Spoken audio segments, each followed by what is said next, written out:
So several things happen when you're on your screen, no? Especially when you're on screen for prolonged periods of time. One is you tend to stare. So palaging nakabukas yung mata mo. Pag palaging nakabukas ang mata mo, it's subject to environmental issues, no? Parang dahil siguro masyadong malamig o masyadong tuyo yung environment, madaling matuyo yung mata. Pangalawa is if you're staring at your computer or your device, may mga muscles sa loob that are working extra hard to focus, no?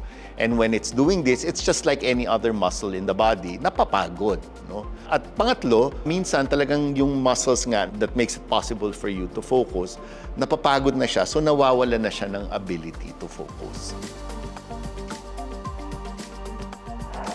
But sometimes, may mas long-term pang problem nun, no? Studies have shown that prolonged, not just device use, but reading, no, near work, can actually cause nearsightedness, no, in the long term, no? Studies have shown that children who are exposed to reading for long periods of time have a higher incidence of becoming nearsighted as they get older.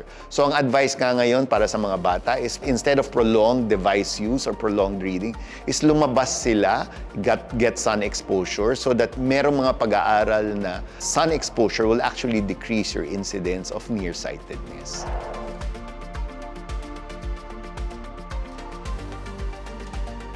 Usually, it starts with parang napapagod yung mata, which can be manifested as natutuyo. Feeling mo parang dry yung mata mo or parang may foreign body sensation.